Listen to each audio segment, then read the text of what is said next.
Hello everyone, তোমরা জানো যে 12,000টি পদে কিন্তু তোমাদের ডাব্লিউবিপিতে নিউ ভ্যাকেন্সি প্রকাশিত হওয়ার কথা রয়েছে। অর্থাৎ অর্থ দপ্তরের মাধ্যমে অনুমোদিত যে কোনো দিনই কিন্তু ভ্যাকেন্সি প্রকাশিত হয়ে যেতে পারে।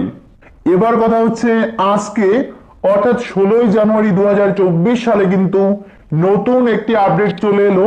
সেটা হলো তোমাদের পুলিশ রিক্রুটমেন্টের যে প্রসেসটা থাকবে, তোমাদের পুলিশ নিয়োগে কিন্তু একটি এক্সাম হবে। বিস্তারিত জানবো আমরা আজকের এই ভিডিওর মাধ্যমে। অবশ্যই তোমরা সম্পূর্ণভাবে দেখবে।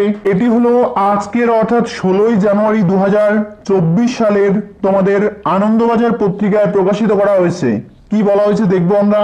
কি বলা হয়েছে, দ্রুত নিয়োগে একটি পরীক্ষা কনস্টেবল পদে। তো কনস্টেবলদের অর্থাৎ ডাব্লিউবিপি কনস্টেবলদের একটি পরীক্ষা হবে। তোমরা এটি আজকের আনন্দবাজার পত্রিকার মাধ্যমে দেখতে পাবে। বলা হয়েছে কনস্টেবল পদে নিয়োগ দ্রুত করতে চাইছেন রাজ্য পুলিশের কর্তারা। এর জন্য প্রাথমিক এবং মূল লিখিত পরীক্ষা অর্থাৎ প্রিলি এক্সাম ও মেন এক্সামের বদলে একটি লিখিত পরীক্ষাতে গত মাসে কিন্তু প্রস্তাব করা হয়েছে নবান্নে। সূত্রের খবর, কনস্টেবল পদে 12,000 পদে কিন্তু নিয়োগ করা হবে, যার ছাড়পত্র কিন্তু মিলেছে মন্ত্রিসভায়। তা দ্রুত কিন্তু শেষ করতে চায়।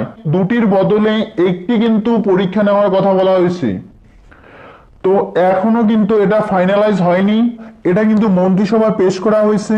তো এটাই কিন্তু বলা হয়েছে বিস্তারিত।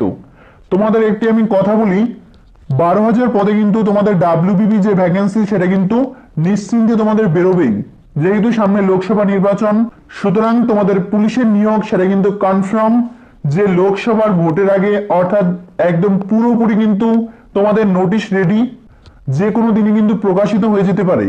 তাই ভালোভাবে প্রিপারেশন নাও, আর নতুন হলে অবশ্যই কিন্তু সাবস্ক্রাইব করে দিয়ে অল করে রাখবে। Thank you.